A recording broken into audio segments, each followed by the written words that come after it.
नमस्कार दोस्तों, this is the first lecture of environment and as I told you it is a entire bilingual class.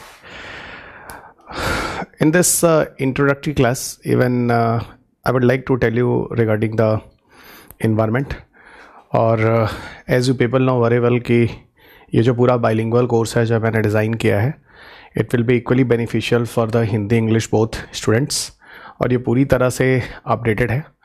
इसको कैसे करना है, क्या करना है, सारी चीज़ें मैं आपको धीरे धीरे बताता रहूँगा। शुरुआत में कुछ चीज़ें आपको बता दूं, जैसे इन्वायरमेंट इतना इंपॉर्टेंट क्यों है just for UPSC examinations, even not for UPSC, इसके अलावा जितने आप स्टेट पीसीएस एग्ज़ाम देते हैं वहाँ के लिए भी ये क्वेश्चन, ये subject this is very very important. Okay, so environment वैसे भी देखो तो आप जो दिल्ली यूनिवर्सिटी है वहाँ के जो बच्चे हैं उनके लिए एक कंपलसरी कोर्स भी है। बहुत सारी यूनिवर्सिटीज़ हैं जहाँ पे उन्होंने कंपलसरी कोर्स डिज़ाइन किया है जो आपको क्वालिफाई करना ज़रूरी होता है। और समय के साथ साथ जैसा कि एक उड़ती खबर है कि इन्वायरमेंट जैसा जो सब्जेक्ट है वो यूपीएससी में अगर ऑप्शनल हटाते हैं तो ऐसा कहते हैं इन्वायरमेंट का वेटेज काफ़ी बड़ा होने वाला है। तो हो सकता है भविष्य में मैं आपको इन्वायरमेंट एज अ सब्जेक्ट की तरह पढ़ाऊँ, जैसे जीएस में आप 1 2 3 4 पढ़ते हैं। तो environment is a burning topic और समय के साथ इसका डिमांड जो है उतना ही बढ़ रहा है और बढ़ेगा। Got it. चाहे वो आप यूपीएससी की बात करें, किसी स्टेट पीसीएस की बात करें या फिर किसी एनी ऑफ द एग्जामिनेशंस की बात करें, यहाँ जो लेवल है इन्वायरमेंट का वो आपको धीरे धीरे समझ में आ जाएगा किस लेवल तक हम लोग यहाँ पर सिलेबस को कवर करने वाले हैं। ये पूरी की पूरी जो क्लास है वो खासतौर से यूपीएससी के हिसाब से डिज़ाइन की गई है और इक्वली जो उससे जुड़े हुए सिलेबस हैं स्टेट पीसीएस वगैरह में, उन सारे एग्जाम्स के लिए पूरा का पूरा जो कोर्स है दैट इज़ अ बेनिफिशियल। आइए बात करते हैं।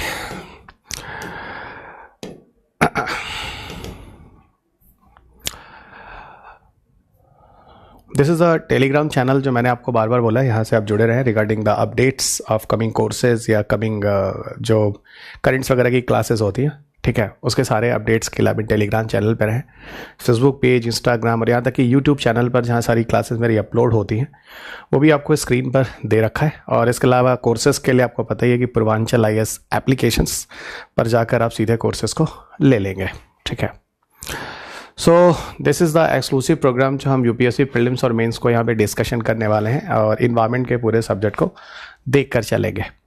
यहाँ पर आप देखो तो ये जो पूरा का पूरा कोर्स है वो प्रीलिम्स और मेंस दोनों के लिए डिज़ाइन, और साथ ही साथ अगर इंटरव्यूज़ वगैरह में भी कोई क्वेश्चन आते हैं तो आप इनसे धड़ल्ले से उसका आंसर दे सकते हैं, क्योंकि ये कोर्सेज जो है वो पूरी तरह से मैं इसको बेसिक से उठा रहा हूँ और पूरा उसको करंट के साथ अपडेट करता चलूँगा। लगभग 15 क्वेश्चन ऐसे होते हैं जो आपके पेपर में इन्वायरमेंट से आ जाते हैं और 15 question have a good weightage. आप अच्छी तरह समझ सकते हैं 15 क्वेश्चंस अगर टोटल आप सब जानते हैं, जैसा कि यूपीएससी में 100 क्वेश्चंस आते हैं तो लगभग 15 क्वेश्चंस आपके पेपर में इन्वायरमेंट के आते हैं और इन्वायरमेंट एक अच्छा खासा रोल प्ले करता है आपके सिलेक्शन के लिए। प्रीलिम्स की प्रिपरेशंस में जो मैंने आपको कोर्स को पूरा डिज़ाइन किया है इसमें जनरली ये 2011 से 23 के क्वेश्चन पेपर हैं जिनको कवर किया गया है। क्यों 11 से 23 को कवर किया गया है, इसके पीछे सीधा रीज़न है कि ये नया पैटर्न है और मैं बार बार कहता हूँ कि आप में से कई ऐसे स्टूडेंट हैं जो पीछे के 30 साल के 35 साल के क्वेश्चन पेपर लगा रहे हैं, जो कि आपके लिए पूरा का पूरा वेस्टेज ऑफ टाइम है। ओके, वो पूरा का पूरा अपना समय बर्बाद कर रहे हैं। तो वहाँ मैं आप में से किसी को सजेशन नहीं दूंगा कि आप वहाँ जाकर और पीछे का 28 साल 30 साल के पेपर को लगाएं। इट इज़ माई सजेशन कि you people start from 2011 onwards question paper उठाओ और जो 23 तक के जो क्वेश्चन पेपर हैं सारे देख डालो। ये 13 साल के पेपर में ऐसा पेपर होगा जो आपको इनफ होगा इन सारी चीज़ों को समझने के लिए, ठीक है। और ये 13 साल के पेपर ही हैं जो हमारे पूरे के पूरे इस सिलेबस में पूरी तरह से फोकस्ड है और इन्हीं को लेके हम लोग यहाँ पर काम करने वाले हैं। चलेगा, एक चीज़ और बता दूँ इस सब्जेक्ट को शुरू होने के पहले कि यहाँ पर कुछ फैक्ट्स भी ही मिलेंगे जो आपके लिए इक्वली इंपॉर्टेंट है, लेकिन हम उनको कंसेप्ट के साथ जोड़कर देखेंगे, ठीक है। उनको हम कंसेप्ट्स के साथ जोड़कर देखेंगे। कैसी चीज़ों को जोड़ना है, कैसे करना है, वो बातें हम धीरे धीरे आगे आपको बताते हैं। ये देखो, ये एक एनालिसिस है जो पीछे के 13 साल का पेपर एनालिसिस है जो मैंने भी आपको बोला है। 13 साल इसलिए क्योंकि नया पैटर्न जो प्रीलिम्स का स्टार्ट हुआ है वो 2011 से स्टार्ट हुआ है। तो अगर आप 2011 से लेकर और 2023 तक ही एनालिसिस कर लें इन्वायरमेंट के बारे में तो आपके सब्जेक्ट में इन्वायरमेंट का कितना वेटेज है वो आप यहाँ देख सकते हैं, ठीक है। General issues of environmental ecology जो यहाँ आपको दिख रहा है तो इसका वेटेज आपको तकरीबन दिख जाता है। तकरीबन अगर लास्ट ईयर देखो तो आपके पेपर में लगभग 13 क्वेश्चन ऐसे हैं जो इन्वायरमेंट से आए हुए हैं और मैक्सिमम क्वेश्चन जो मैंने देखा है देयर इज 21। ओके और अगर देखो ऑन एन एवरेज तो 21-22 में लगभग 17 क्वेश्चन ऐसे हैं जो इन्वायरमेंट से हैं, और पूरे 100 क्वेश्चन में से अगर 100 क्वेश्चन में से तकरीबन 13 क्वेश्चन या 17 क्वेश्चन या 21 क्वेश्चन आपके पेपर इन्वायरमेंट से होते हैं, इसका मतलब environment play a very important role for examinations. इसीलिए मैं आपको कहता हूँ लगभग 15 क्वेश्चन हम मान के चलते हैं। अगर आपने इन्वायरमेंट ठीक से कर लिया तो आपके 15 क्वेश्चंस बन जाने चाहिए। ओके फिर भी अगर गिरी हालत में भी रहेंगे तो आप आराम से 10 क्वेश्चन इन्वायरमेंट के बना सकते हैं। वो कैसे बनाएंगे वो हम आपको धीरे धीरे बताएंगे। 10+ आसानी से आप क्वेश्चन कर सकते हैं। ओके और एक बात और बता दूं, आपका जो सब्जेक्ट है, ठीक है, उसका इंपॉर्टेंस कितना होता है ये हमें क्वेश्चन पेपर देखने के बाद समझ में आता है। ये पूरी की पूरी जो एनालिसिस है ना, ये पूरा का पूरा यूपीएससी के क्वेश्चन पेपर को देखने के बाद हुई है, और उस देखने के बाद आपको कंफर्म हो जाएगा कि आपके एग्जामिनेशन में इन्वायरमेंट का वेटेज कितना है। ठीक है, और एक बात और बता दूं, मैं आपको सिर्फ यहाँ प्रीलिम्स के बारे में नहीं बताने वाला हूँ, पूरा का पूरा इंटीग्रेटेड कोर्स बताने वाला हूँ। यानी प्रीलिम्स के अलावा आप यहाँ मेंस के बारे में भी देखेंगे। मेंस में जो क्वेश्चंस आए वो भी हम साथ साथ करेंगे, और प्लस मैंने फिर बोला है इंटरव्यू के लिए कोई अलग से तैयारी नहीं होती है। जो कॉन्सेप्ट्स आपके यहाँ बनेंगे ना, उसी बेस पे आप डिस्कशन करेंगे किसी पॉजिटिव वे में, कहाँ अपने इंटरव्यूज़ में भी। यानी यहाँ पर मैं आपको पढ़ाने नहीं आया हूँ, यहाँ पर मैं आपको सिखाने आया हूँ। यानी पूरी सब्जेक्ट को आप सीखेंगे, जो कि आपकी पीटी मेंस इंटरव्यूज़ तीनों जगह काम करेंगे। Got it. सो ये एक एनालिसिस है जो कि प्रीलिम्स में आपको दिख रहा है। लगभग 15 क्वेश्चन ऐसे हैं जो आपके पेपर में। अगर हम जब भी सिलेबस की बात करें, या ये कह लो जब भी हम किसी प्रिपरेशन को स्टार्ट करते हैं तो हम उसको सिलेबस से स्टार्ट करते हैं। अगर हम सिलेबस पे जाते हैं तो आपको बता दूं, सिलेबस में आपके प्रीलिम्स एग्जामिनेशन में जो यूपीएससी ने लिखा है वो सिर्फ इतना ही लिखा है, general issues of environmental ecology. इसके अंदर उन्होंने कुछ नहीं लिखा है क्या पढ़ना है क्या नहीं पढ़ना है। इवन आप सबको मैं बार बार कहता हूँ, यूपीएससी के प्रीलिम्स में सबसे बड़ा जो कन्फ्यूज़न है वो यही है कि सिलेबस नहीं होने से क्या है, कोई भी कुछ भी पढ़ रहा हो, कोई भी कुछ भी पढ़ा रहा हो, और इतने यूट्यूब्स, इतने टेलीग्राम्स, इतनी सोशल मीडिया आ चुके हैं कि आज स्टूडेंट से ज़्यादा teachers are available in the market. ठीक है, अच्छा वहीं पर सबसे पहली बात मैं आपको बता दूं कि यहाँ पर ऐसा ना हो कि आप कुछ भी पढ़ रहे हो, क्योंकि syllabus is not defined for UPSC examination, और यही इस यूपीएससी का सबसे बड़ा खतरा है। ठीक है, जो खतरा का कहने का मतलब है कि ऐसा तो नहीं कि आप रिलेवेंट और इरिलेवेंट में फंस गए हो। ये दो टर्म मैं बोल रहा हूँ, एक है रिलेवेंट, एक है इरिलेवेंट। देखो ये जो एग्जामिनेशन है ना, वो नॉलेज का नहीं है, ये एग्जामिनेशन है सही नॉलेज का। क्योंकि नॉलेज में हो सकता है आपके पास बहुत सारे नॉलेज हो, ऐसे वैसे नॉलेज हो, that is not relevant.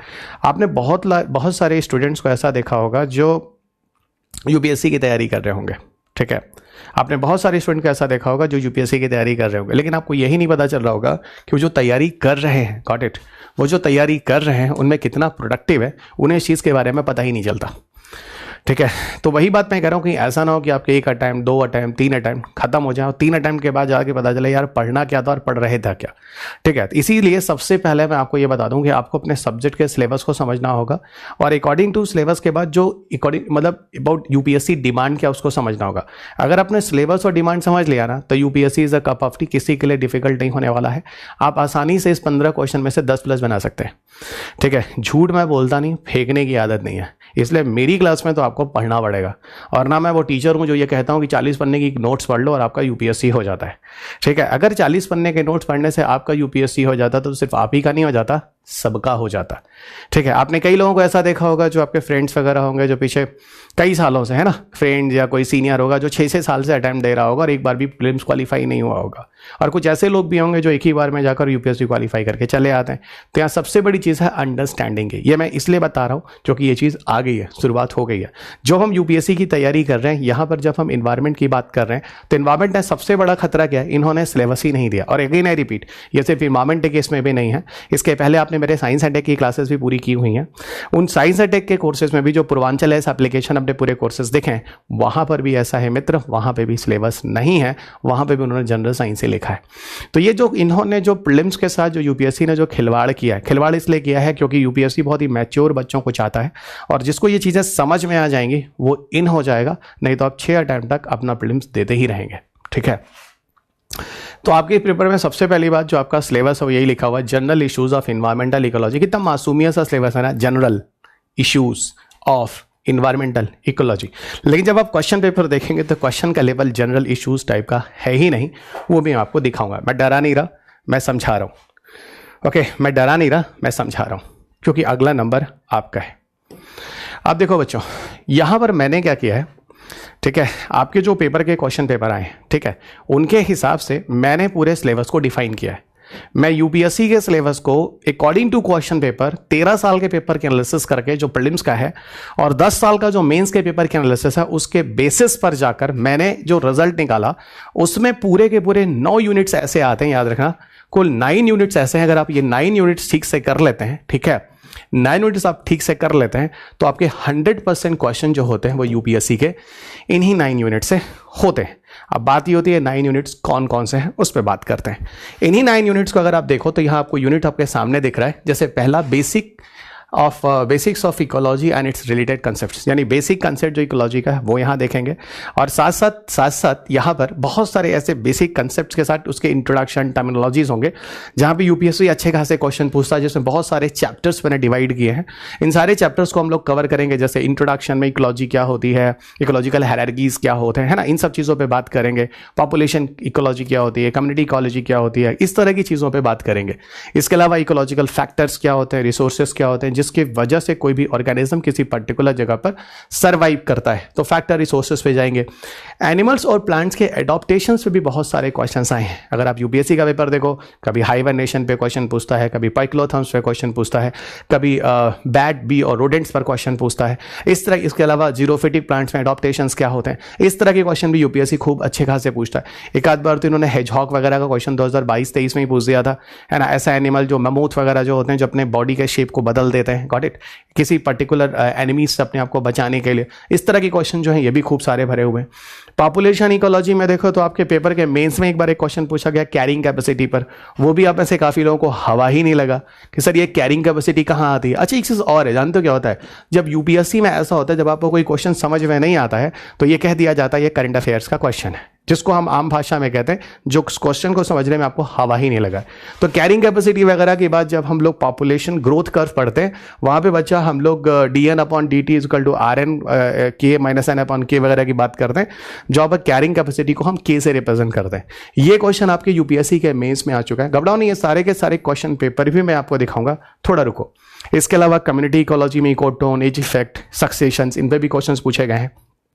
Ecosystem में तो it is a very lengthy chapter, है ना, ये सबसे ज़्यादा टाइम टेकिंग प्रोसेस है, इसमें अच्छा खासा टाइम लगने वाला है। इकोसिस्टम का जो टॉपिक है इसमें जैसे आपको food chain, food web, productivity, even आपके पेपर में एक प्रोडक्टिविटी चार्ट पूछा गया। कई बार आप देखो 2 बार यूपीएससी ने ऐसे क्वेश्चंस दिए हैं जहां पर उन्होंने 3-4 इकोसिस्टम के नाम लिख दिए, डाइवर्सिटी के नाम लिख दिए, फिर कहा भाई इनमें ना जो इंक्रीजिंग ऑर्डर ऑफ प्रोडक्टिविटी या डिक्रीजिंग ऑर्डर ऑफ प्रोडक्टिविटी है। अब यहाँ पे भी बच्चे काफ़ी कंफ्यूज कर जाते हैं कि सर जीपीपी के बेस पे जाएंगे या एनपीपी के बेस पे जाएंगे, वो भी मैं आपको बताऊंगा। क्रॉस प्राइमरी प्रोडक्टिविटी या नेट प्राइमरी प्रोडक्टिविटी, वो क्वेश्चन भी आपको बताऊंगा। काफी विद्यार्थी मुझसे ये पूछते हैं सर वो क्वेश्चन आता कहां से है। अब मान लो ऐसे तो दुनिया में बहुत सारी डाइवर्सिटीज है, बहुत सारे इकोसिस्टम है, हम कहीं से क्वेश्चंस ले सकते हैं, तो इसका आंसर यही है, कहीं से क्वेश्चन नहीं बनता है। प्रॉब्लम यह है कि आपको रिसोर्सेज पता नहीं। अगर आप वेटाकर की डाइवर्सिटी लिस्ट पे चले जाइए जो उनका प्रोडक्टिविटी लिस्ट है, अगर आप वेटाकर पर चले जाइए, वेटाकर है ना, वेटाकर के अगर आप प्रोडक्टिविटी लिस्ट पे चले जाइए तो क्वेश्चन इसी प्रोडक्टिविटी लिस्ट से आता है। घबराओ नहीं, ये मैं आपको बताऊंगा, है ना, प्रोडक्टिविटी लिस्ट से जो क्वेश्चन आता है मैं आपको बताऊंगा। और इसी प्रोडक्टिविटी लिस्ट पे यूपीएससी ने 2 बार क्वेश्चन पूछा है, एक बार नहीं 2 बार क्वेश्चन पूछा है। और अगर 2 बार क्वेश्चन पूछता है तो भाई यानी टॉपिक आपको पढ़ना है। देखो गलती एक बार होती है, बार बार नहीं। अगर वो 2 बार 3 बार क्वेश्चन किसी टॉपिक से देता है तो ये याद रखो ये उसकी आदत है, ये उसकी मिस्टेक नहीं है। Got it. तो एक चीज तो यहाँ आपको मैंने देखा, यहाँ पर जो आपने ये सारे के सारे चैप्टर्स देखे ये बेसिक है। और पता है पिछले अगर 5 सालों के पेपर में देखो तो अगर 15 क्वेश्चन आपके पेपर में आते हैं ना तो लगभग 5 से 6 क्वेश्चन मुझे ऐसे दिख रहे हैं जो कि हमारे इंट्रोडक्शन वाले चैप्टर से आ रहे हैं। ओके, इंट्रोडक्शन वाले चैप्टर से, यानी सबसे ज्यादा इंपॉर्टेंट रोल आपको ये चैप्टर प्ले कर रहा है पिछले 3-4 सालों में। मैं अभी आपको नंबर ऑफ एनालिसिस भी करूंगा, पहले यूनिट्स में क्या क्या चीजें थी, इसमें कितने नंबर ऑफ क्वेश्चन है, यानी एकदम हम प्रैक्टिकल अप्रोच लेके चलने वाले हैं। Got it. वहीं दूसरी तरफ जाओ, दूसरी तरफ अगर हम दूसरे यूनिट्स पे जाएं, यहाँ पे हमने 2 चैप्टर्स डिफाइन किए, ये सारी चीजें हैं जो हम यहाँ पढ़ने वाले हैं। Got it. आप अपना सिलेबस देख लो, पूरी एनालिसिस कर लो, उसके बाद सिलेबस स्टार्ट कर दें। और एक बात और याद रखना, कहते हैं ना जब किसी काम की शुरुआत अच्छी हो जाती है काम आधा हो जाता है, तो आधा काम तो हमारा ये पहले लेक्चर में होने वाला है और आधा बाकी काम आगे के 25-30 लेक्चर में हो जाएंगे। Got it.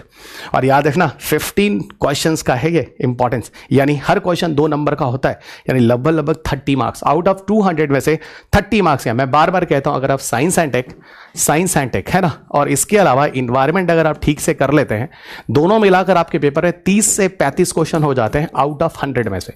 और प्रॉब्लम क्या है, इस सब्जेक्ट को लोगों ने करंट अफेयर्स बोलकर इसका मारा है, गंध मचा रखा है। Got it. और इसके लिए और एक बात बताओ, 30 से 35 क्वेश्चन के लिए आप लास्ट में कोई 100 पेज की, 150 पेज की, या 50 पेज की, 80 पेज की कोई करंट अफेयर्स की किसी कोचिंग इंडस्ट्री की मैगजीन आती है, हर कोचिंग अपने करंट अफेयर्स के नोट्स देते हैं, आप उसी को कर लेते हैं और उसके बाद चले जाते हैं। आप सबसे बड़ा ब्लंडर करते हैं। रीजन क्या है, क्योंकि जैसे इन्वायरमेंट के लिए कोई एनसीईआरटी की बुक नहीं आती, तो लोग क्या करते हैं, भाई 12 की ना एक 12 की एनसीईआरटी आती है, उसमें 4 चैप्टर लिखा है, वो पढ़ लो, और वो 4 चैप्टर मुश्किल से 40 पेज है, और उसे बताऊं एक क्वेश्चन में नहीं आता है। क्यों? क्योंकि एक ट्रेडिशन बना हुआ है। वो कहते हैं ना, पीछे की चीजें धरने में बनी चली आ रही, बोलते लोग चले आ रहे हैं और वो चीज चला जा रहा है। इससे दोस्त तुम्हारा एक क्वेश्चन भी नहीं निकलता 15 में से। लेकिन पेड़ चाल है ना, यूट्यूब है, सोशल मीडिया है, जो चीजें आ गई अब वो चीजें बाहर की तरह चली जा रही है ना। अब कहते हैं ना, ज्वालामुखी से तो लावा निकल आया, अब वो पहाड़ से तो निकल चुका है ना, जिस माउंटेन जहां से बन रहा है, अब वहां से गिरेगा ही गिरेगा नीचे। अब उसी लय में सब बहते जाओ, क्योंकि गिरना ही गिरना है, तो वही हो रहा है। वही 4 चैप्टर के बेस पे लोग इन्वायरमेंट की तैयारी कर रहे हैं। इंटरेस्टिंग। जबकि मैं बार बार कह रहा हूं, इन्वायरमेंट के लिए एनसीईआरटी ने कोई स्टैंडर्ड किताब नहीं लिखी है। हिस्ट्री, पॉलिटी, इकोनॉमी, ज्योग्राफी, ये ऐसे सब्जेक्ट हैं, सोशियोलॉजी, इंडियन सोसाइटी, इनमें आपके बेसिक एनसीईआरटी की किताबें हैं, ना तो टेक्नोलॉजी पे है और ना तो इन्वायरमेंट पे है। तो लोग क्या करते हैं, और एक बात और सुनो, जानते हो ये 30 से 35 क्वेश्चन के लिए हर स्टूडेंट क्या करता है, लास्ट में 100-200 पन्ने का करंट अफेयर्स का नोट्स पढ़ता है। और हिस्ट्री, पॉलिटी, इकोनॉमी, ज्योग्राफी, जिसमें लगभग 65 क्वेश्चन आते हैं आउट ऑफ 100 में, इसमें पूरी जिंदगी दे जाता है। पूरी जिंदगी का कहने का मतलब है, पहले टाइम में क्वालिफाई हो गया तो हो गया, नहीं तो दूसरे में भी, तीसरे में भी, चौथे में भी, पांचवें में भी, छठे में भी लगातार वो हिस्ट्री, पॉलिटी, इकोनॉमी, ज्योग्राफी। और इतना ही नहीं, पूरी कोचिंग इंडस्ट्री में भी सबसे ज्यादा energy history, polity, economy, geography पे लगा दी जाती है। जबकि प्रीलिम्स बिना इन्वायरमेंट और साइंस टेक का आप क्वालिफाई कर ही नहीं सकते। बच्चा देख लो, मैं खुद बता रहा हूं, जिस सब्जेक्ट से 30 से 35 क्वेश्चन आते हैं, उसको आप 200 पन्ने के नोट्स पढ़कर आप करंट अफेयर्स के लिए बेस पर जाते हो। और यहां पर थैंक गॉड, भगवान से मनाओ कि अच्छी बात है कि आपकी मेरिट 42 से 44 क्वेश्चन 100 में जाती है। ये हिस्ट्री, पॉलिटी, इकोनॉमी, ज्योग्राफी के दम पे आप करते हैं। इन्वायरमेंट और साइंस टेक में अगर 4-5 हो गया तो हो गया, आउट ऑफ 30 से 30-35 ये सारा हिस्ट्री, पॉलिटी, इकोनॉमी, ज्योग्राफी है। और मैं आपको बार बार कहता हूं, अगर आपने साइंस टेक और एनवायरमेंट अच्छा कर लिया तो ये आप खुद देखो, 30 से 35 क्वेश्चन का अगर आप वेटेज ले लेते हैं एक्स्ट्रा, ये तो आप में से हर कोई पढ़कर जाता है, ये आप में से हर कोई पढ़कर नहीं जाता है, क्योंकि इसके लिए 100 पन्ने का लास्ट में करंट अफेयर्स का नोट्स पढ़ा जाता है। तो मैं यही कह रहा हूं, अगर इस वाले को भी ठीक से आप पढ़ लो तो इसमें अगर कम से कम 15 से 20 क्वेश्चन कर लेते हो, तो ये बताओ यहां पर सिर्फ 25 ही तो और करना है दोस्त। अगर यहां 20 आप कर लेते हो, 25 आप कर लेते हो, 45 आउट ऑफ 100, 45 हमेशा पीटी क्वालिफाई होता। पिछले 3-4 सालों में मिनिमम कट आप देख लो। इसी को कहते हैं अप्रोच और अंडरस्टैंडिंग। यानी साइंस एंड टेक और एनवायरमेंट करने के बाद आपका सबसे बड़ा बोनस क्या होने वाला है, अब आपका पीटी कभी नहीं रुकने वाला है। ये मैंने आपको एक अप्रोच बताया है। इस कोर्स को ठीक से सुनना, एक एक लेक्चर को ठीक से समझना, ठीक है। और इतना तो आपको भी समझ में आ चुका है, चाहे आपने मेरी क्लास पहले की हो, फिजिकल क्लासेस की हो, फेस टू फेस, और या तो आपने किताबें भी पढ़ी हो। और हर किताब के बाद में, हर चैप्टर के बाद में मैं उससे क्वेश्चन पेपर भी देता हूं, ताकि वो आपकी आंख खोले। क्योंकि रीजन क्या है, लोग रियल क्वेश्चन पेपर छोड़ के मार्केट के सारे क्वेश्चन पेपर लगाते हैं। और मैं बार बार कहता हूं, मार्केट में जो क्वेश्चन पेपर किसी टेस्ट सीरीज का बनाया जाता है, वो एक डर होता है जो आपको जनरेट किया जाता है, ठीक है ना। अगर कोई ये बता दे कि यूपीएससी आसानी से निकाला जा सकता है, कुछ ही लिमिटेड किताबें हैं, तो भाई इंस्टीट्यूट्स के ड्रामा कैसे बंद होगा, है ना, कैसे कर पाएंगे वो लोग। ये एक तरह से पूरा का पूरा एक डर का मार्केट है, जो पूरा का पूरा डरा कर आपको रखा गया है। जबकि यूपीएससी बहुत ही आसान है, कुछ गिनी चुनी किताबें हैं, कुछ गिने चुने टॉपिक्स हैं, कुछ गिने चुने प्रैक्टिसेस हैं, उन्हीं को करना है और आप यूपीएससी निकाल सकते हैं। और सबसे अच्छी चीज आपको बता दूं कि साइंस और एनवायरमेंट जहां पर आप जीरो रहते हैं, जो आपको 100 पेज के करंट अफेयर्स के नोट्स, लास्ट में मैं भी कोचिंग्स के करंट अफेयर्स आते हैं, आप सब जानते हैं, बहुत सारे टेलीग्राम्स पे शेयर होते हैं। और कई ऐसे भी आते होंगे, ये 2 घंटे में आपने कई ऐसे लेक्चर्स देखे होंगे, 15 घंटे में लक्ष्मीकांत खत्म, पीपीटी बन जाती।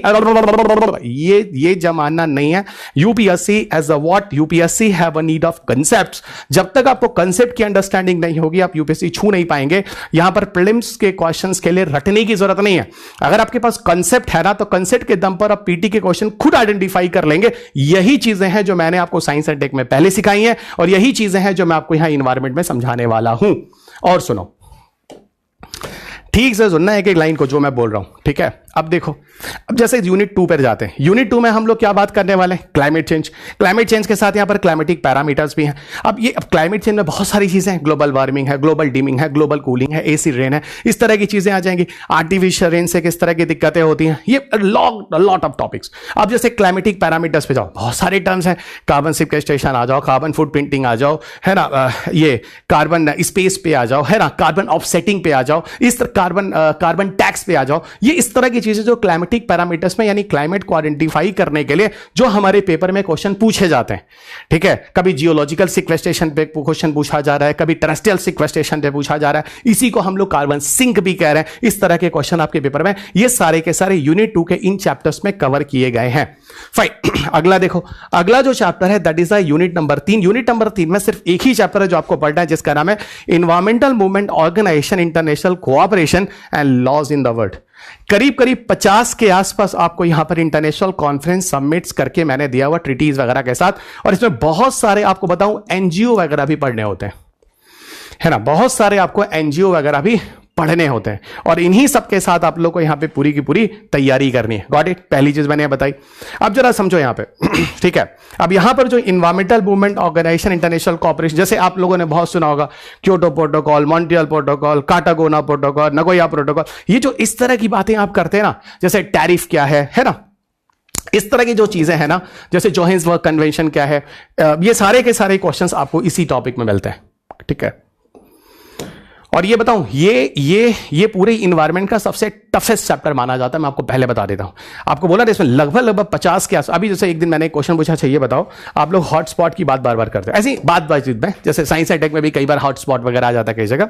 जैसे मैंने बोला, एक बार मैं पढ़ा रहा था कि ये बताओ कि वो जैतापुर न्यूक्लियर पावर प्लांट को लेकर जो इशू हुआ था, ठीक है, तो जैतापुर जो है वो तुम्हारा किधर पड़ता है, क्या नाम है, ये वेस्टर्न कोस्ट की तरफ, जैतापुर या महाराष्ट्र वाला।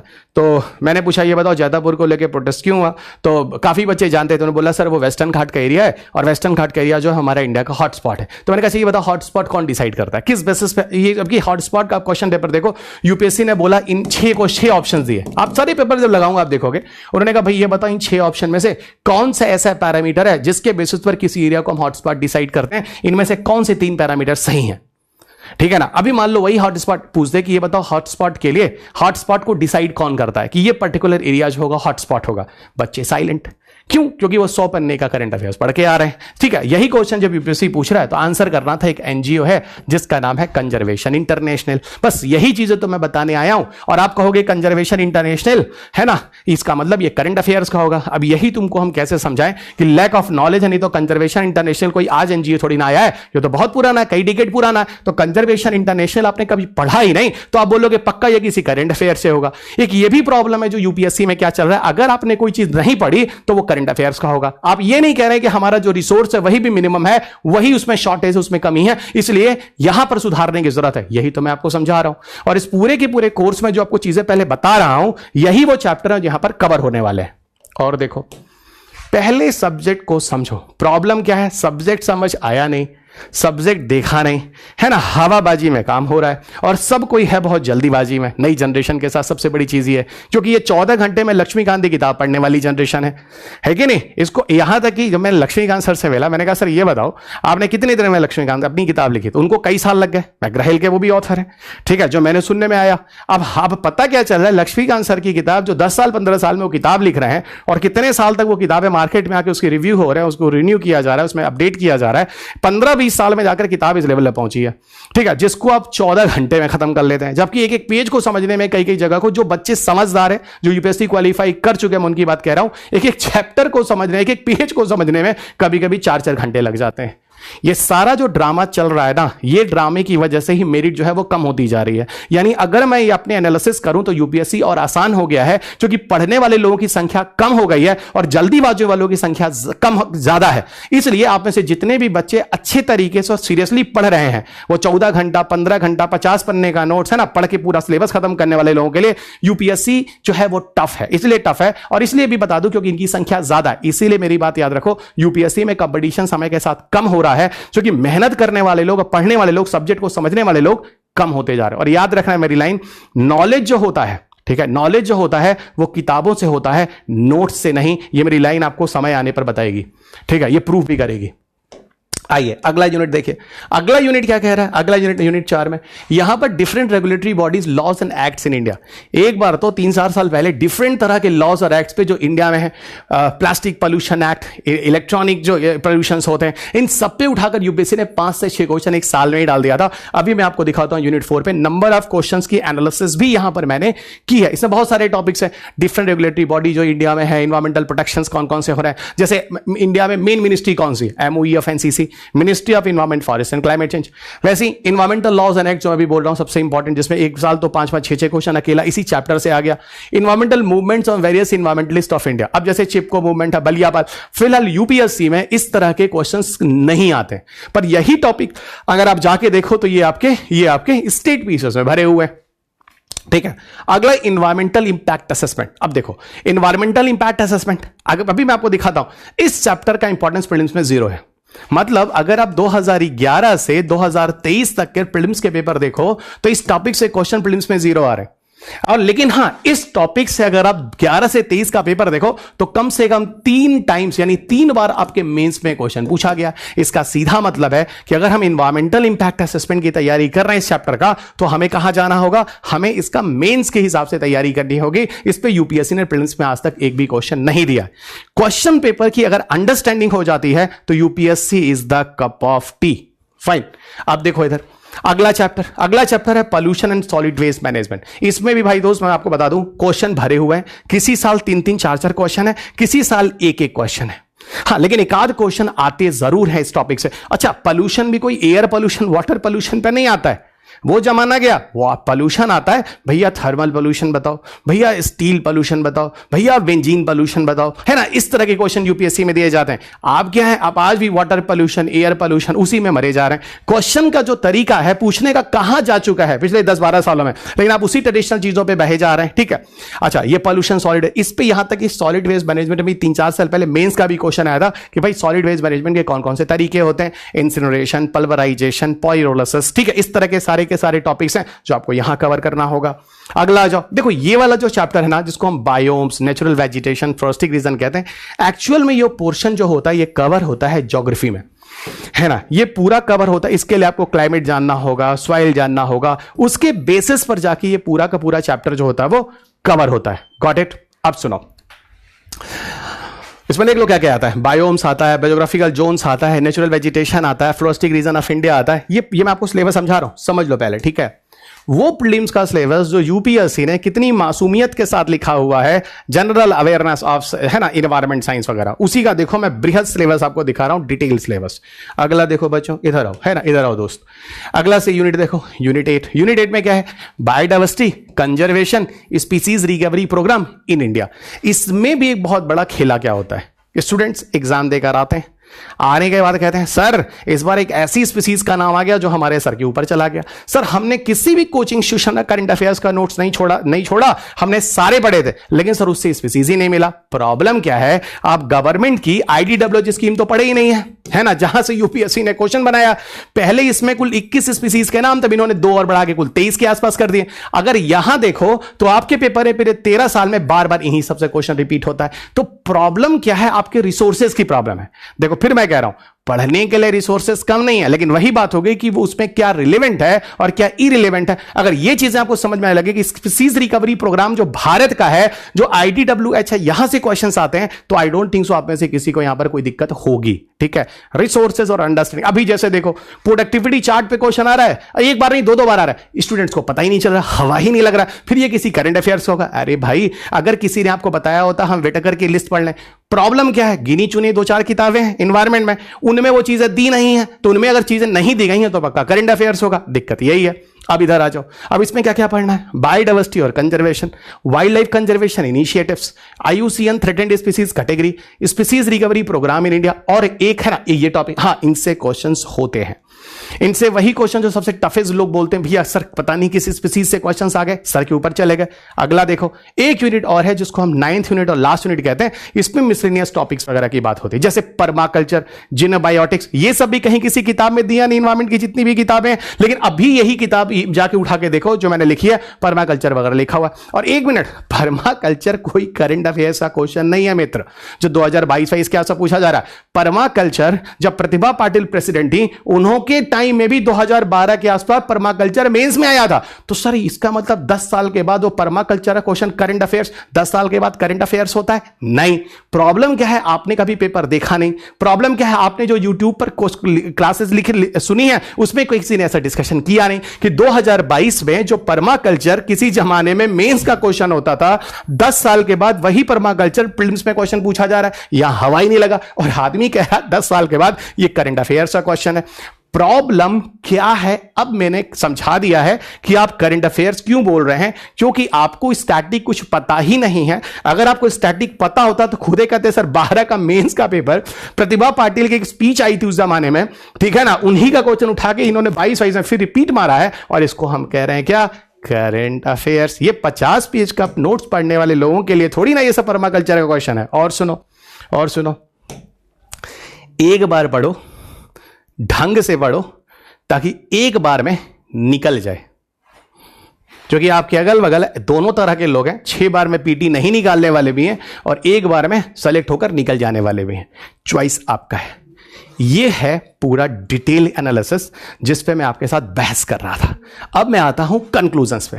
मैंने इतनी बहस क्यों की, अब आपको यहां समझ में आएगा। देखो, मैंने यहां पूरे के पूरे सिलेबस को कितने यूनिट्स में बांटा, अब आपको समझ में आ गया, अच्छी तरह समझ में आ गया।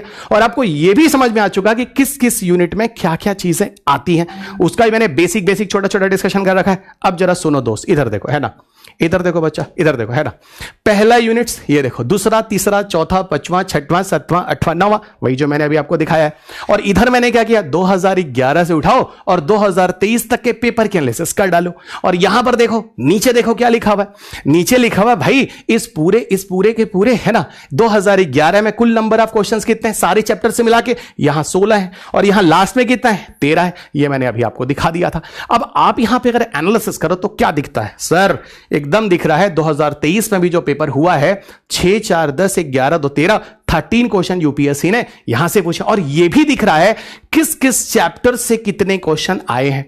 देखो, ये होती है डिटेल एनालिसिस। मैंने इसी चैप्टर के अंदर ये सारे क्वेश्चंस दिए हैं। यानी अगर हम एक आइडिया लगा लें और ये देखें, किसी भी तरीके से आप परम्यूटेशन कॉम्बिनेशन निकालना चाहो, पूरी मैथमेटिक्स तरीके से, और मैं आपको इसी तरीके से नॉर्मल पढ़ाता हूं, एकदम साइंटिफिक अप्रोच से। समझो अभी यहां पे क्या कह रहा है, यहां पे कह रहा है कि अगर हम पहली यूनिट्स की बात करें, basics of ecology related issues में, इसमें देखो कितने क्वेश्चन आते हैं, 2, 3, 5, 7, 12, 3, 15, 2, 17, 18, 19, 6, 25 और 6, 31 और 33। अब बताओ, पहले यूनिट से 13 साल में 33 क्वेश्चंस आते हैं। इसका मतलब ऑन एवरेज 2.5 क्वेश्चन इस चैप्टर से आता है।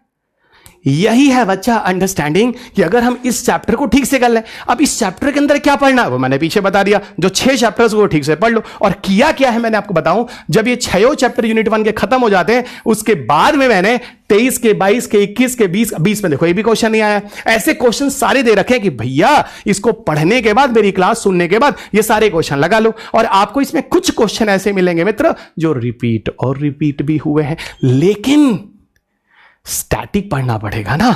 अच्छा, पहली चीज। दूसरा, क्लाइमेट चेंज और क्लाइमेटिक पैरामीटर्स, इसमें देख लो आपके साथ। अच्छा, मैंने अभी क्या बोला था, पिछले 3-4 सालों में यूपीएससी ने पहले वाले यूनिट से नंबर ऑफ क्वेश्चन ज्यादा दिया। क्या दिया, इधर देखो 6 क्वेश्चन दे रहा है, 6 क्वेश्चन दे रहा है, यहां देखो बाप रे बाप, यहां देखो 7 क्वेश्चन दे रहा है। तो अल्टीमेटली आपको इससे समझ में आ रहा है what about the huge number of questions, ठीक है। पहला, उसी तरह देखो, इसी तरह second unit, third unit, fourth unit, 5 unit, 6, 7, 8, 9 unit, 9 आपका मिसलेनियस। और मैंने लास्ट में एक अलग से लिस्ट बनाई हुई है किताब में जिसका नाम है लिस्ट। इसमें आपको नेशनल पार्क की पूरी लिस्ट एक जगह है, बायोस्फीयर रिजर्व्स की एक जगह है, सेंचुरीज की एक जगह है, जो नए नए रामसार साइट्स आते हैं भारत में, जो अपने रामसार वाले हैं ना, वो सारे के सारे इसमें दिए हुए हैं। बायोस्फीयर रिजर्व्स, जो मैन एंड बायोस्फीयर प्रोग्राम के अंदर जो बायोस्फीयर रिजर्व्स है, सारी की सारी लिस्ट एक जगह दे दी है ताकि आपको परेशान ना होना हो। और इसमें जो नए अपडेट्स होते हैं ना, वो आपको हर एडिशन की नई नई किताबों में जो अगली एडिशन आती है उसे मैं अपडेट कर देता हूं। लास्ट मोमेंट ऑफ टाइम जब भी यूपीएससी का प्रीलिम्स प्रीलिम्स का एग्जाम आ रहा होता है उसमें मैं अपडेट करके जब नया वाला करंट अफेयर्स लाके आपको देता हूं, 2-4-8-10 घंटे की क्लास बनाता हूं, इन सारे कोर्स के अलावा जो उसको पढ़ना जरूरी होता है आपका वो भी अपडेट हो जाता है। अगर कहीं 2-4 छूट जाते हैं क्योंकि इन्वायरमेंट इस तरीके से, इनमें रामसार साइट नए इंट्रोड्यूस हो गए, नेशनल पार्क कुछ अलग आ गए, समझ में आ रहा है, तो उस तरह के वर्ल्ड हेरिटेज साइट्स कुछ इंडिया के और बढ़ गए, तो वो लिस्ट आपको लास्ट मोमेंट ऑफ टाइम में फिर मैं अपडेट दे देता हूं। इस तरीके से हर बार एडिशन ऑफ किताब में अपडेट हो जाता है। और अगर आपके पास कोई किताब है तो उसको अगर और अपडेट करना है तो आप लास्ट मोमेंट ऑफ टाइम जो करंट अफेयर्स मेरे साथ अपडेट करते हैं उसमें मैं आपको लिस्ट भी अपडेट दे देता हूं। और जो नए होते हैं, नई चीजें होती है, रामसार साइट या कुछ, उन पर मैं थोड़ा डिस्कशन भी कर लेता हूं, थोड़ा उनको करंट के साथ भी जोड़ लो, क्योंकि हम करंट को अवॉइड थोड़ी ना कर रहे हैं स्टैटिक के चक्कर में, हम तो पूरा इंटीग्रेटेड पढ़ रहे हैं ना, क्योंकि हमें दूसरा अटेम्प्ट नहीं देना है, हमें एक ही बार में पूरा क्वालिफाई कर लेना। और सुनो बच्चों, इधर आओ, तो ये एक एनालिसिस है। अच्छा एक बात और सोचो, जरा जरा दिमाग लगाना, ठीक है। आप इसमें देखो कि क्लाइमेट चेंज और क्लाइमेटिक पैरामीटर से इस बार नंबर ऑफ क्वेश्चन देखो 4 मैक्सिमम है। यहां तीसरे वाले यूनिट में number of question come maximum आ रहा है 6, 7, 11। कुछ मैं और समझा रहा हूं, जरा समझो। यहां आपको चौथे यूनिट से 6 क्वेश्चन आ गया, वो बताया नहीं था एक्ट और लॉस से एक साल ऐसा था कि 5-5, 6-6 क्वेश्चन अकेला आ गया। ये देखो जाके देख लेना 2019 के पेपर में। और समझो यहां देखो, यहां 4 नंबर ऑफ। अच्छा एक बात समझो, अब देखो एनालिसिस करके क्या समझ में आ रहा है, सर यहां पे ना एनवायरमेंटल इंपैक्ट असेसमेंट से एक भी क्वेश्चन नहीं होता है। यही समझाना है ना। अगर आप इन्वायरमेंटल इंपैक्ट असेसमेंट का चैप्टर पढ़ोगे मेरे साथ और उसके लास्ट में जब क्वेश्चन पेपर लगाओगे, आपको यहां पर you will not get a single question भी नहीं मिलेगा। अच्छा पॉल्यूशन से देखो, कभी यहां 4, बाकी ठीक है। यह सबसे ज्यादा क्वेश्चन इसमें से बायोम्स वगैरह में एक साल आया है 3 क्वेश्चन। लेकिन हाँ आपको बताऊं, ये चैप्टर मैं एक्चुअल में कवर नहीं करता, क्योंकि मैं ज्योग्राफी, वर्ल्ड का बायोम्स है ना, वर्ल्ड की पूरा क्लाइमेट, ये मैं आपको नहीं पढ़ाता। तो जनरली ये वाला पोर्शन किसी भी इंस्टीट्यूशन वगैरह में जनरली ज्योग्राफी के पार्ट में आता है, ठीक है, वहां पे कवर होता है। वो अलग बात है, मैंने इसको बुक में भी लिखा है, पर इसको मैं कोर्स में नहीं कराता हूं, ठीक है। अच्छा बायोडाइवर्सिटी कंजर्वेशन से इधर देखो 6 क्वेश्चन, बाप रे 5 क्वेश्चन, 6 क्वेश्चन। किसी साल गंद मच जाता है, इतने नंबर ऑफ क्वेश्चन हो जाते हैं। लिस्ट तो चलो 1, 2, 3 ही रखो, ठीक है, लिस्ट से रखो। मिसलेनियस देखो, मिसलेनियस से वही पर्माकल्चर वगैरह। अब जैसे BS6 इंजन के बारे में बात करेंगे, है ना, ग्रेडेड इमरजेंसी रिस्पांस टीम, है ना, GRP को लेके जो बार बार BS6 के ये क्या बोलते हैं, BS4 की डीजल गाड़ियां, BS3 की पेट्रोल गाड़ियां बंद हो जाती, तो क्यों नहीं GRP पे क्वेश्चन पूछ सकता? बिल्कुल पूछ सकता है। और ये कोई करंट अफेयर्स नहीं है, पिछले साल भी हुआ था, उसके पिछले साल भी हुआ था। GRP के रिपोर्ट आते हैं और सरकार जो होती है बंद करती है, ठीक है। आपने कभी GRP नहीं पढ़ा, करंट अफेयर्स कर लिया, तो हम क्या करें, क्योंकि आपको कभी स्टैटिक समझ में ही नहीं आया, ठीक है। इधर आओ, अब देखो, अब आप मुझे एक बात बताओ, अब मैं ये पूछूं, बताओ कौन सा चैप्टर ऐसा है जहां से सबसे ज्यादा नंबर ऑफ क्वेश्चन होते हैं। देखो अब ये सब एनालिसिस पहले समझना बहुत जरूरी है। कौन सा चैप्टर ऐसा है जहां नंबर ऑफ क्वेश्चन ज्यादा होते हैं? अब आप कहोगे सर इस साल तो यहां पर आ गए नंबर ऑफ क्वेश्चन, यहां पे 7 और 6, और यहां पर सर भी एक साल आ गया 4 सबसे ज्यादा नंबर ऑफ क्वेश्चन, यहां पे सर एक साल तो 11 क्वेश्चन आ गए, बाप रे बाप, यानी इतने क्वेश्चन आ गए। अच्छा किसी साल के मतलब आपको क्या दिख रहा है, कभी कोई चैप्टर डोमिनेंट है, कभी कोई सब चैप्टर डोमिनेंट है, कभी कोई चैप्टर डोमिनेंट है, तो इसका मतलब क्या? हनुमान जी। इसका मतलब क्या? हनुमान जी। ये मैं हमेशा क्लास में कहता हूं, देखो हनुमान जी को नहीं पता था कि संजीवनी बूटी कहां है, तो हनुमान जी लक्ष्मण की जिंदगी बचाने के लिए क्या किए, पूरा पहाड़ उठा के ले आए। आपके साथ ही बच्चा संजीवनी बूटी है तो यहीं पे कहीं। अब अगले साल के पेपर में किस एरिया में ज्यादा नंबर ऑफ क्वेश्चन होगा ये पता है नहीं, इसीलिए आपको पढ़ना तो सारा ठीक से पड़ेगा। अगर आपको 15 क्वेश्चन में से 10 पक्का करना है तो ये भी मैं आपको समझा देता हूं। ये जो लाइनें हैं ना जो मैं बोल रहा हूं, जो लोग मैच्योर हैं इन चीजों को बेहतरीन तरीके से समझ रहे हैं, क्योंकि मैं वो टीचर हुई नहीं 10 घंटे पढ़ के UPSC क्लियर वाला, और ना मैं ऐसे पढ़ाता हूं। इसीलिए 20 साल से आज तक मैं सुरक्षित हूं और मेरे बड़े अच्छे रिजल्ट्स क्लासरूम प्रोग्राम से गए हैं और आगे भी भविष्य में आ रहे हैं, ठीक है। और सुनो इधर आओ, प्रॉब्लम आपकी है कि आप ये क्या सोच के आए। हमारे ख्याल से कई लोगों ने वो वीडियो देखा होगा, 1 घंटा पढ़िए UPSC क्वालिफाई फर्स्ट रैंक, और ये सोच कर और आकर UPSC की कोचिंग ज्वाइन कर लेते हैं, ऑनलाइन क्लासेस ज्वाइन कर लेते हैं और सोचते हैं 1 घंटा पढ़ के वो निकल। 1 घंटे में पढ़कर सब्सक्राइबर बढ़ाए जाते हैं, वो वीडियोस बनते हैं। 1 घंटे में पढ़कर आप सिलेबस तक तो समझ नहीं सकते, सब्सक्राइबर ही बढ़ाते रह जाएंगे किसी चैनल्स के। बस इतना ही समझिएगा और आगे बढ़िए। 1 घंटे में साइंस टेक क्लियर, 14 घंटे में लक्ष्मीकांत क्लियर। कुछ लोग तो मेरी किताबें भी आपको मिल जाएंगी साइंस टेक की पढ़ाते हुए, 16 घंटे में रवि सर खत्म। मतलब रवि सर भी 16 घंटे में खत्म। चलिए आइए, ठीक है, हम तो आज तक 16 घंटे में तो खुद नहीं पढ़ पाए पूरा, आप 16 घंटे में पढ़ रहे हैं, बहुत बढ़िया। आइए अब देखो, यूपीएससी ने मेंस का सिलेबस भाई थोड़ा दिया है, थैंक गॉड यूपीएससी ने थोड़ा एहसान हमारे बच्चों के ऊपर किया। So sweet. क्या किया? मेंस के एग्जामिनेशन में यूपीएससी ने सिलेबस दिया भाई, conservation, environmental pollutions and डिग्रेडेशंस and environmental impact assessment. यानी यूपीएससी ने मेंस के पेपर में आपके साथ बहुत अच्छा काम किया है, ठीक है ना। आपके लिए इतना यूपीएससी सोचता है जो आपके सामने है। सो थैंक्स टू यूपीएससी, भगवान करे ये ऐसे फले फूले और फले फूले, ठीक है। पीटी में क्या किया है वो भी आप देख रहे हैं, मतलब मेंस में जिन्होंने सिलेबस दिया है कमाल का सिलेबस दिया है। अब आपको हम समझाते हैं, क्या आपको पता है सारी की सारी चीज समझने के लिए क्या आपका आंख खोलेगा? सिलेबस तो उस हिसाब से दिया है कि फिर तो आपको पढ़ने की जरूरत ही नहीं है। 4 पन्ने का कंजर्वेशन का नोट्स बना लो, 10-20 पन्ने का एनवायरमेंटल पोल्यूशन का नोट्स बना लो, डिग्रेडेशन थोड़ा ही बना लो, तो फिलहाल तो 30 पन्ने में तो मेंस की तैयारी हो ही जाती है। अच्छा, अब हम आपको दिखाते हैं क्वेश्चन पेपर। अब समझो बच्चों, इधर आओ, मेंस का सिलेबस देख लिया, बहुत बढ़िया।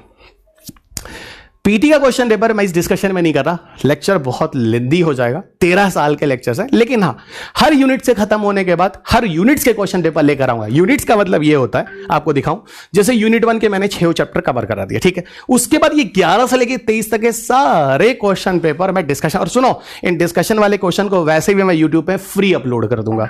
फ्री इसलिए अपलोड कर दूंगा बिना पेमेंट वाले, ताकि जो बच्चे इस सब्जेक्ट को समझ नहीं पा रहे हैं, है ना, ये पेड वालों के लिए तो है ही है, बाकी फ्री वालों के लिए भी है, ठीक है, ताकि उनकी आंख खुलती रहे। जैसे साइंस एंड टेक में भी मैंने कई ऐसे क्वेश्चन पेपर को फ्री ओपन कर रखा है इसी यूट्यूब के प्लेटफॉर्म पर, जहां पर आप ये वीडियो देख रहे होंगे, ठीक है। आइए अब देखो, इधर आओ, मेंस का सिलेबस देख लिया, बहुत बढ़िया। अब जरा बच्चा, हम तुम लोगों को जरा मेंस का कुछ क्वेश्चन पेपर दिखाते हैं, ठीक है। आ जाओ। प्रैक्टिकल एनालिसिस पेपर देखने के बाद ही समझ में आती है, नहीं तो आप हवा में चलते रहिए, हवा ही है। आई अब देखिए, सबसे पहले मैं आपको रिसेंट मेंस का पेपर लाया हूं 2023। क्या है भाई, क्या है प्रभु 2023 में? ये देखो, 4 क्वेश्चन मुझे साक्षात दिखते हैं यूपीएससी इन एनवायरमेंट में। और एक चीज और सुनना, जीएस पेपर 3 में एनवायरमेंट आता है, मुझे नहीं लगता किसी को कोई डाउट है। अगर आप मुझे सुन रहे हैं तो सारी चीजें जानते हैं, क्योंकि हवा में आप लोग पढ़ने वाले हैं नहीं, सीरियस बच्चे। जीएस पेपर 3 में एनवायरमेंट आता है, और जीएस पेपर 3 में बच्चा जो एनवायरमेंट आता है, आप सबको पता है पूरा ग्रैंड टोटल मार्क्स कितना है? 250 का जीएस पेपर 3 होता है। अब जरा काउंट करो, पहला क्वेश्चन 10 मार्क्स का, दूसरा 15 मार्क्स का, तीसरा 15 मार्क्स का, चौथा 15, यानी इसका मतलब 55 मार्क्स 2023 में एनवायरमेंट ही आया है। एक क्वेश्चन ऐसा है जिसको आप एनर्जी के साथ इंटरडिसिप्लिनरी कर सकते हैं, तो चलो इसको मैं 7.5 ले लेता हूं, यानी लगभग मैंने कहा चलो 47.5 मार्क्स के आसपास क्वेश्चन जो आपके आया है सिर्फ और सिर्फ एनवायरमेंट के मेंस में आए हैं। वाह भाई वाह, क्या वेटेज है। अभी क्वेश्चन पेपर सुनो जरा, ठीक है, बिल्कुल लगाने की जरूरत नहीं है, ये सारी चीजें आप क्लास सुनने के बाद लगाते रहेंगे, पहले आप सब्जेक्ट को समझो। Got it? What is the oil pollution? बहुत बढ़िया। What are its impact on the marine ecosystem? अच्छा, in what way is oil pollution partially harmful for a country like India? पहला क्वेश्चन, ठीक है। दूसरा क्वेश्चन, द एडॉप्टेशन, इसका मतलब ये क्वेश्चन आपको कहां से मिला? पॉल्यूशन से। The adaptation of electric vehicles is rapidly growing world wide. हाँ भाई, हर जगह हाइब्रिड, हर जगह ईवी, सरकार भी कह रही है। फेम स्कीम दिल्ली सरकार उधर लेकर आई है, दिल्ली गवर्नमेंट, फेम 1 फेम 2 करके। अच्छा, how do electric vehicles contribute to reducing the carbon emission and what are the key benefit that offer compare to traditional combustion engine vehicles? यानी ट्रेडिशनल जो कंबशन व्हीकल है, जो हीट इंजन हम लोग use कर रहे हैं, उसके कंपेरिजन में ईवी व्हीकल कैसे अच्छा होगा? अब ये क्वेश्चन आपको क्या दिख रहा है? सर ये क्वेश्चन साफ दिख रहा है कि यह एनर्जी और एनवायरमेंट दोनों से जुड़ा हुआ चैप्टर है। आपको पता है बंधु, दुनिया में आज भी एनवायरमेंट पोल्यूशन का सबसे बड़ा अगर कोई एंथ्रोपोजेनिक कॉजेज है जहां पर ह्यूमन रिस्पॉन्सिबल है, वो है क्या? Power industry. वो है क्या? Power industry. याद रखना। तो सर आप ये कह रहे हैं कि सबसे ज़्यादा जो कोयला वेला वाले से जो इलेक्ट्रिसिटी बन रही है, इसकी वजह से दुनिया में किसी ह्यूमन की वजह से सबसे ज़्यादा पोल्यूशन हो रहा है? 100%। तो यही तो कह रहे हैं, एनर्जी और एनवायरमेंट से जुड़ा क्वेश्चन है ये। अगला देखो, National Wetland Conservation Program initiated by the government of India and name a few India's wetland of international importance included in the Ramsar site. अब क्या मैंने बोला था, जो नए नए लिस्ट विस्ट होते हैं थोड़ा देखना पड़ता है, तो यहाँ बोला भाई कैसे हमारा नेशनल वेटलैंड कंजर्वेशन प्रोग्राम है। और सुनो इतना ही नहीं, रामसार पे भी क्वेश्चन पूछा अभी जब 4 साल पीछे जाओगे तो, ठीक है ना। अब देखो ये सब अंडरस्टैंडिंग वाली चीज है, और अगर रिसेंट कोई रामसार रहा है बता दो, ठीक है। आगे देखो, the inter governmental panel on climate change has predicted a global sea level rise about 1 metre by, है ना, AD 22100 तक आ जाएगा, 1 मीटर तक समुद्र का पानी का लेवल बढ़ने वाला। अच्छा ठीक है। इन दिस इंपैक्ट मतलब what would be its impact in India and the other countries in the Indian Ocean region, answer 250 words. अब देखो ये भाई क्लाइमेट चेंज आईपीसीसी का क्या इंपॉर्टेंस है, क्या प्रेडिक्शन हुआ है, ये क्वेश्चन। अब आपको क्या लगेगा, आपको लगेगा ये क्वेश्चन 2023 का करंट अफेयर्स है, अजीब हालत है। आपको लगेगा पहला क्वेश्चन जो है करंट अफेयर्स में ये भले बोल सकते हैं कोई नया रामसार साइट है जो इंक्लूड हुआ है, नेशनल वेटलैंड कंजर्वेशन अथॉरिटी कोई करंट अफेयर्स नहीं है, आपने कभी पढ़ा नहीं है, स्टैटिक। तीसरा क्या कह रहा है, इलेक्ट्रॉनिक व्हीकल, और ये तो जनरल क्वेश्चन है, कंबस्शन व्हीकल से कैसा अच्छा, कोई करंट अफेयर्स से कोई ना, जनरल क्वेश्चन है। चौथा ऑयल पोल्यूशन, हो सकता है भाई इसी साल 2023 में कोई बहुत बड़ा ऑयल पोल्यूशन हो गया हो, ये भी स्टैटिक है। आज 2010 में जाकर दुनिया का सबसे बड़ा ऑयल स्पिल हुआ था, जिसको हम लोग कहते हैं क्या, गल्फ वाला, वो कौन सा था वो याद नहीं आ रहा, दिमाग से उतर रहा है। यूपीएससी ने उस पर एक बार डिजास्टर का क्वेश्चन भी पूछा हुआ है, अरे वो कौन सा कहते हैं, ओशन रीच वाला एरिया था, दिमाग से उतर रहा है। 2010 के मेंस में वो क्वेश्चन पूछा भी गया था उस जमाने में, ठीक है। ये कोई करंट अफेयर्स नहीं है, जनरल क्वेश्चन है। जिन्होंने सब्जेक्ट ठीक से पढ़ा है वो लोग निकाल सकते हैं। इसीलिए मैं बता रहा हूं कि ठीक से आपको सब्जेक्ट की अंडरस्टैंडिंग करनी होगी, पूरा सब्जेक्ट ठीक से पढ़ना होगा, नहीं तो आप सोचो 50 नंबर छोड़ के आ रहे हो। अब देखो 22 का भी क्वेश्चन देखो, 22 में एक क्वेश्चन है जो करंट अफेयर्स है, मुझे दिख रहा है, जो मोदी जी का विजिट था ग्लासगो कन्वेंशन में 2020-21 में, वो दिखाता हूं। पहला कह रहा है each year a large amount of plant material cellulose is deposited on the surface of the planet earth. ठीक है भाई, सेलुलोज क्या होता है, सेलुलोज कार्बोहाइड्रेट जो प्लांट फोटोसिंथेसिस करके अपनी पत्तियों के अंदर बनाते हैं, वो सेलुलोज के फॉर्म में उनका बनता है। यानी पौधे की पत्तियां सेलुलोज बनने से ग्रो करती हैं, क्योंकि पौधों के अंदर सेल वॉल होता है और सेल वॉल सेलुलोज का बना होता है, एक कंपाउंड होता है। ठीक है, अब कह रहा है इनमें से नेचुरल प्रोसेस कौन सा है जिससे cellulose undergoes before yielding carbon dioxide, water and other and product. इनमें से सेलुलोज जब एंड प्रोडक्ट में टूटता है तो वाटर और ये सब चीजें बनती कहां से आती। अब इसके लिए आपको क्या पता होना चाहिए, यूनिट नंबर 1 की इकोलॉजी। जब मैं आपको इकोलॉजी पढ़ाता हूं उसमें पढ़ाता हूं इकोसिस्टम। क्या पढ़ाता हूं, इकोसिस्टम। इकोसिस्टम एक कंसेप्ट आता है जब हम ट्रॉफिक वो बात करते हैं, क्या नाम है, बायोटिक फैक्टर की बात करते हैं, वहां पर बच्चा हम लोग बात करते हैं प्रोड्यूसर्स, कंज्यूमर्स और डिकम्पोजर्स। ये पूरी कहानी जो है ना, ये पूरी जो कहानी है ये डिकम्पोजर्स की है, कि जो डिकम्पोजर्स होते हैं वो सेलुलोज को या कोई भी कंपाउंड हो उसको डिकम्पोज करते हैं। वहां पे एनारोबिक रेस्पिरेशन वाला रिएक्शन होता है, बैक्टीरिया टाइप वाले, वो वहां पे CO2 बनाते हैं, लिखा हो CO2 बनाते हैं, वाटर टाइप की चीजें बनती, एनर्जी वगैरह बनता है, एसिड बन सकता है, अल्कोहल बन सकता है, इस तरह की चीजें बनती हैं। ये क्वेश्चन आपके पेपर में पूछ रहा है क्या स्टैटिक है। हो सकता है तुमको ये लग रहा हो बच्चों कि इसी साल बैक्टीरिया दुनिया में आया है, इसी साल बैक्टीरिया ने चीजों को सड़ाना शुरू किया है, ये उनके लिए है जो science and environment of current affairs बोलते हैं भाई। ठीक है, अच्छा तो ये भी आ गया क्या सर, ये तो जनरल क्वेश्चन है, थैंक गॉड। अच्छा, discuss in detail the photochemical smog emphasising the formation effects and mitigations. अब फोटोकेमिकल स्मॉग क्या होता है, सनलाइट। भाई आपको बता दूं पैन और पाह जिसको हम लोग पोल्यूशन में पढ़ते हैं, जिसको हम सेकेंडरी पॉल्यूटेंट्स के नाम से जानते हैं, ठीक है, PAN पस्टिल एस्टल नाइट्राइल वाला, PAN और PH हाइड्रोकार्बन वाला, वो अब फिर कह रहा है 1999 का गोटेनबर्ग। अच्छा, इसका मतलब करीब 30 साल के बाद ये क्वेश्चन 2022 में है ना करंट अफेयर्स में आ गया। वाह अरे मेरे इंटरेस्टिंग स्टूडेंट्स, ठीक है, 20-25 साल बाद करंट अफेयर्स का क्वेश्चन 1999 का बोल रहे हो, तुम लोग पढ़ो ही नहीं, तुम लोग पढ़ो ही नहीं। ठीक है, अच्छा चलो ये भी क्वेश्चन। अब आपको पता ही नहीं था फोटोकेमिकल स्मॉग और गोटेनबर्ग क्या प्रोटोकॉल है, तो कैसे जोड़ पाओगे दूसरी चीज, जबकि ये चीज 1990, अब कोई आज तुमसे पूछे क्योटो प्रोटोकॉल के बारे में जो 1997 की बात है, तुम बोलो करंट अफेयर्स है, तो इसको हमारे गांव में क्या बोलते हैं पता है, बकलोले है ये। ठीक है, क्या बोलते हैं, बकलोली है। गॉट इट, ये चीज समझ में आ गई, यहां पे समझ में आ गया। ओके एवरीवन, और समझो यहां पे जरा और चीजों को समझो। इसके अलावा तीसरा देखो, तीसरा कह रहा है discuss global warming and mention its effect on the global climate. Got it. अब देखो अगला question, discuss global warming and mention its effect on the global climate. Fine. फिर कह रहा है explain the control measure to bring down the level of greenhouse gases bring causes global warming in the alive. Thank god 1997 के Kyoto protocol में जिस तरह के provisions किए गए, यहां पर यूपीएससी आपसे पूछ रहा है भाई ये बताओ discuss the global warming and mention it effect on the global, ये क्या है, ये जनरल क्वेश्चंस हैं और कौन कौन से अप्रोचेस हम अडॉप्ट कर रहे हैं इस तरह की चीजों को शॉर्ट आउट करने के लिए, ठीक है। अब ये अलग बात है अप्रोचेस, जब ये क्वेश्चन अगर मान लो 2020 में पूछता, उस समय का अप्रोच देख लेते, 2015 में पूछता पेरिस कन्वेंशन लिख लेते, 2020-21 यहां 22 से पूछ रहा है ग्लासगो कन्वेंशन लिख लो, अगर 2024 में आता है तो भाई तुम उसको डरबन से जोड़ लो, यहां पे उठाओ तो तुम क्योटो प्रोटोकॉल से और लेके आज तक कनेक्ट कर लो, जिस साल की आप करंट अफेयर, जिस साल का आप मेंस लिख रहे हैं।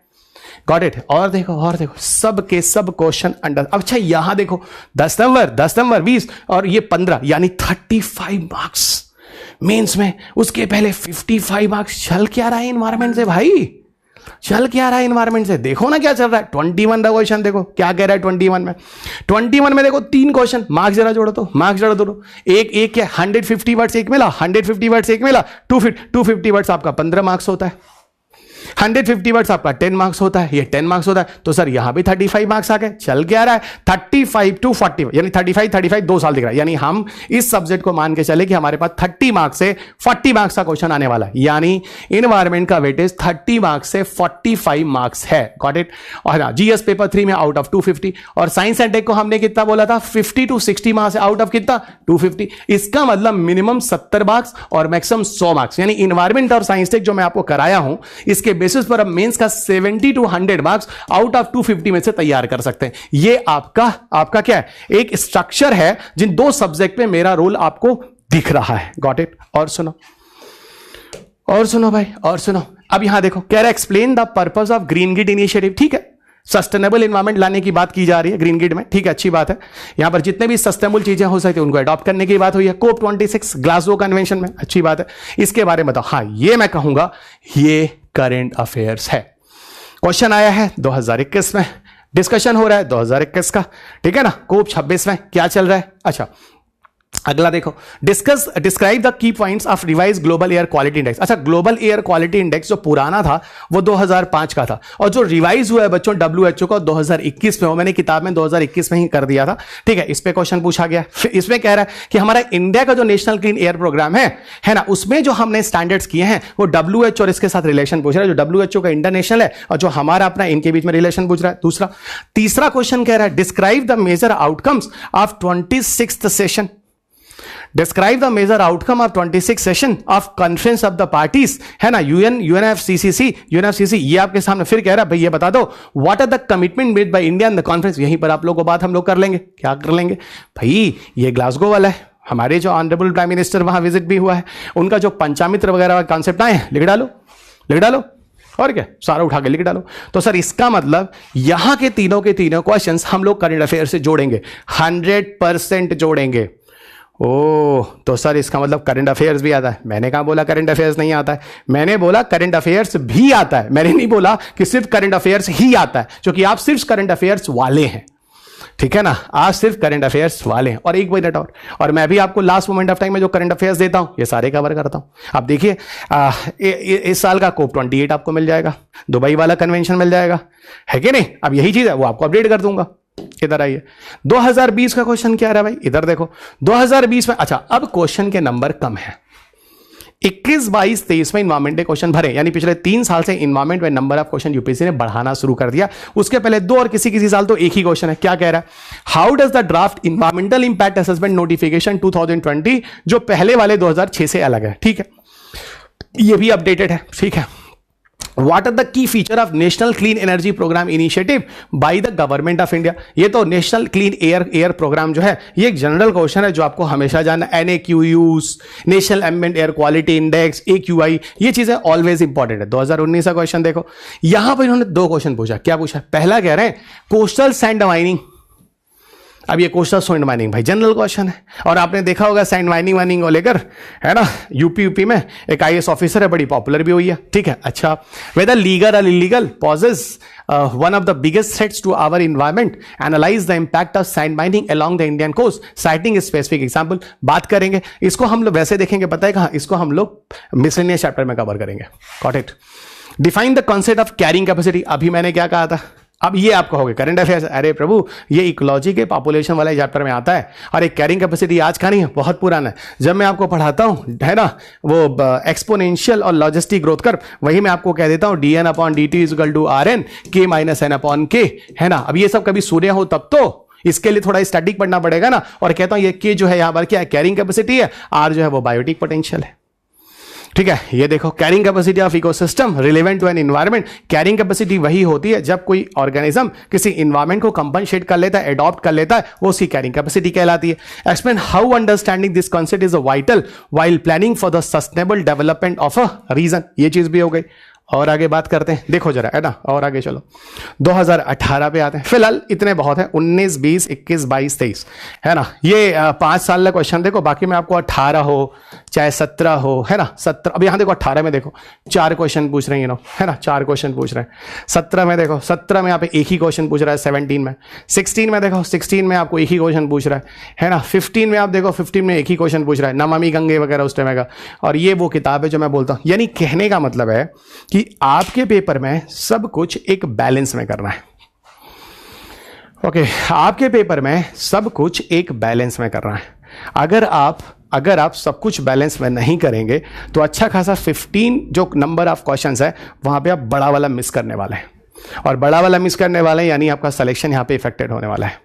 देखो ये वो बुक है जो मैं आपको बार बार बोला, ये तो पढ़नी पड़ेगी। और एक बात और बता दूं, जो लोग भी कोर्स ज्वाइन कर रहे हैं या ले रहे हैं, ठीक है, पूर्वांचल ऐप पर PDF नहीं दूंगा, ठीक है। इसलिए जो लोग PPT की गुंजाइश रखने वाले हैं या 40 पन्ने और 50 पन्ने के नोट्स पढ़ने वाले हैं, उनसे यही गुजारिश है कि आप कोर्स ना लें, ठीक है। आपको बाद में बुरा लगे, इसलिए मैं ईमानदार होकर पहली बारी बता दे रहा हूं, क्योंकि ये वीडियोस आपके YouTube पे ओपनली अपलोड है और पूर्वांचल है इसके एप्लीकेशन पे भी, ठीक है। इसलिए आप में से सबको कह रहा हूं, आप ना लें, रिक्वेस्ट है ना लें, ठीक है। आप, ऐसा नहीं है कि मैं बहुत अच्छा टीचर हूं या मेरे से ही IAS बनता है या मैं ही पेपर बनाता, ऐसा कुछ है नहीं। आप ना लें, क्योंकि अगर आप कोर्स लेते हैं तो इंग्लिश वालों को ये बुक पढ़नी पड़ेगी। इसमें अगर कहीं बीच में थोड़ा अपडेट आता है वो मैं आपको कराता रह रहा हूँ। हिंदी वालों को ये लेनी पड़ेगी, दोनों के 3 एडिशन है, कवर थोड़ा अलग है, ठीक है। आपको करते रहिए और साथ साथ मैं आपको कराता रहूँगा, दोनों के दोनों मैग्रा-हिल के पब्लिकेशंस पे ये दोनों किताब। फिर भी मैं कह रहा हूँ PPT नहीं दूंगा, PPT के PDF आप मत लीजिए। अगर आप सच में पढ़ना चाहते हैं, ठीक से मेरे सिलेबस के साथ किताब खत्म करना चाहते हैं, तब ले लीजिए, तब कोर्स लीजिए। तो कोर्स मत लीजिए, बिल्कुल मत लीजिए, मैं रिक्वेस्ट कर रहा हूँ, ठीक है। ये बाकी चीज़ें टेलीग्राम वगैरह पे है, और कोई क्वेरी वगैरह है तो वो मैं, ठीक है, वो आप ऑफिशियल नंबर पे पूछ लीजिएगा। Official number 9911 809 808। किसी भी तरह का कुछ डाउट्स है तो यहाँ पूछ देना, ठीक है।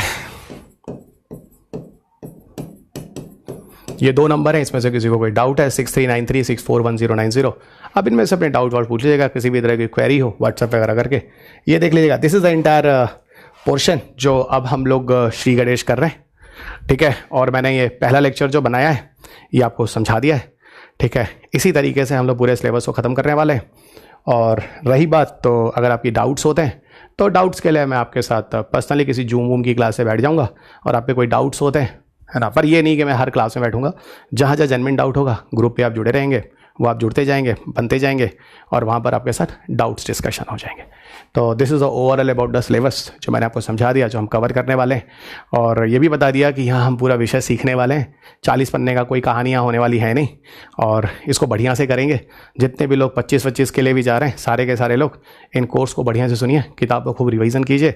मेरे जो अपडेट्स आते हैं हर साल last moment of time examination में करते रहिए, और जितनी बार रिवीजन हो उतनी बार। और एक नंबर पर एक ही बंदा सुन सकता है, उस नंबर को दूसरे पे एक्टिव करेंगे तो नहीं होगा, फोटो खींचिएगा नहीं, ब्लॉक हो जाएगा। ये सब चीज़ें ध्यान रखिएगा, क्योंकि पायरेसी का बड़ा पंगा होता है, इसलिए बहुत सारे रेस्ट्रिक्शंस हैं। अपना नंबर आप ही यूज़ कर सकते हैं, उस नंबर को किसी और को देके, जैसे अमेजॉन होता है आप देख लेते हैं, एक्सेस कर लेते हैं, यहाँ नहीं है, फिर आपको एक्सेस दिक्कत हो जाएगी। और यहाँ पे एक बात और बता दूँ, लैपटॉप पे, डेस्कटॉप पे नहीं है, सिर्फ टैबलेट्स पे और मोबाइल फ़ोन पे। ये सब चीज़ें पहले बता दे रहा हूँ, आगे आप गालियाँ आते हैं, उल्टा सीधा बोले, क्योंकि ऑनलाइन प्लेटफॉर्म में जितनी ट्रांसपेरेंसी हम रखेंगे उतना अच्छा है। मैं आपको ना धोखा देने आया हूँ, नहीं करने। अगर मैं होता तो 20 साल से आपको पढ़ा नहीं रहा होता, ठीक है। 20 साल हो गए इस प्रोफेशन में यहाँ रहते रहते, ठीक है। और ये तीसरी edition, it is a totally updated environment, जो आपको लेनी है, पढ़नी है। इतनी तैयारी अगर सोच लीजिए करना है, इतना करना है, तब आप चलिए कोर्स पढ़िए, नहीं तो जय जय राम। मेरी ब्लेसेस फिर भी आपके साथ हैं, क्योंकि अध्यापक मैं हूँ, मैं हमेशा आपके लिए दुआएं करता हूँ, ठीक है। बाकी अगले लेक्चर में हम लोग पढ़ेंगे, अगले लेक्चर में हम लोग कोर्स को आगे बढ़ाएंगे। अब हम पहले चैप्टर में एंटर कर चुके हैं, यानी अभी तक हमने ये देख लिया कि तैयारी कैसे करनी है, ठीक है ना, किस तरीके से हम लोग लेके चलने वाले हैं। यूपीएससी के सिलेबस में प्रीलिम्स में क्या है, मेंस में क्या है, कुछ नहीं है, ये भी आपको समझ में आ गया। सिर्फ और सिर्फ गुमराह हो जाएंगे आप।